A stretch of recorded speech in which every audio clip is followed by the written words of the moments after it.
Bienvenue à tous dans cette nouvelle vidéo et on se retrouve pour la première des trois analyses de ce mercredi 10 août 2022 sur les Pokémon de la 6e génération. Et dans cette vidéo, nous allons parler de Trousselin. Alors Trousselin, le fameux petit trousseau de clés qui prend vie. Alors qu'est-ce que c'est en stratégie? Alors il ne possède ni évolution ni pré-évolution déjà d'une. Et du coup on part avec le type. Alors il a le type acier fée. Acier fée qui est un type qu'on connaît également avec Magiarna bien sûr. Et aussi Zacian couronné de génération suivante, pardon, excusez-moi. Alors, Acier Fée, c'est un type qui est extrêmement intéressant, autant défensivement et offensivement. Alors, défensivement, ce qui est bien, c'est la particularité du type acier couplé au type fée, parce que le type acier apporte toujours beaucoup de résistance, et c'est également le cas. Il en apporte quand même 8, plus 2 immunités dragon et poison, plus une double résistance insecte, pour 2 faiblesses seulement, feu et sol, qui sont des faiblesses gênantes évidemment, mais ça fait partie des faiblesses traditionnelles du type acier. Et offensivement, c'est plutôt très correct parce que le type fée apporte un plutôt bon coverage neutre et un coverage super efficace par rapport au type acier qui est un mauvais type offensif. Alors, il est comme un petit peu résisté comme on peut le voir, mais il est super efficace sur 312 Pokémon, ce qui est pas dégueulasse clairement. Alors au niveau du reste, donc au niveau des talents du Pokémon, il a tout d'abord accès à Magicien. Magicien, qu'est-ce que ça fait? Eh bien, ça vole l'objet d'un adversaire si l'autre rousselin, évidemment, n'a pas lui-même d'objet.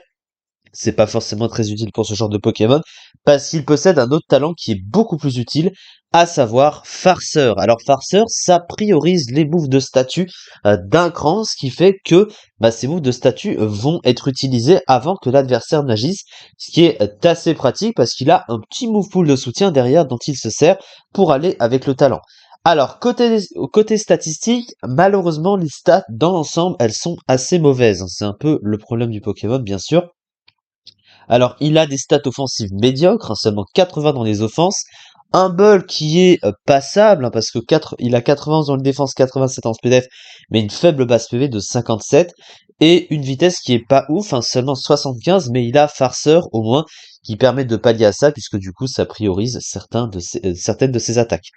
Alors au niveau du Moupoul, donc pour aller avec Farceur, possède quelques petites options de soutien. Il a les picots, il a cage éclair, pléditude, toxique. Alors c'est pas énorme, il a aussi les écrans bien sûr. Alors l'absence d'un move de soin est quand même regrettée parce qu'un soin prioritaire c'est quand même plutôt intéressant. Au niveau de son Moupoul offensif, il est quand même très restreint. Alors il a les stabs, même s'il possède pas de bons stabs, il n'a pas Moonblast. Il a que éclat magique et Draining Kiss. Alors Draining Kiss qui est stabé et qui peut faire récupérer des points de vie au Pokémon malgré tout. Luminocanon pour le stab acier. Mais à côté, son pool offensif est presque inexistant. En fait, il a aucune attaque de coverage, donc ça, c'est dommage. Dans l'ensemble, son pool est quand même relativement limité, ce qui fait que ce Pokémon reste quand même assez prévisible, mais il est capable d'être un bon soutien finalement parce que il a ce talent farceur, il a son type qui apporte quand même des résistances, et il peut facilement se placer avec farceur pour poser des entry hazard, donc les picots, pour cage éclair l'adversaire, pour pouvoir se setup s'il veut aussi, il peut poser des écrans pour le reste de la team, donc ça, avec Farceur, ça reste toujours très utile. La fiche stratégique, un double type excellent défensivement, un large pool de support en accord avec son talent Farceur, et des statistiques globalement médiocres.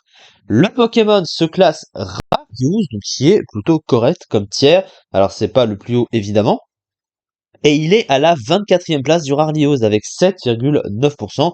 Alors c'est vrai que c'est pas incroyable, mais globalement, il est plutôt bien classé dans son tiers. Donc c'est toujours ça. En tout cas, c'est ça du coup pour cette vidéo. On se retrouve à présent pour les deux analyses qui nous restent à faire aujourd'hui après celle-ci, bien sûr. Merci beaucoup de m'avoir suivi et à très vite pour la suite.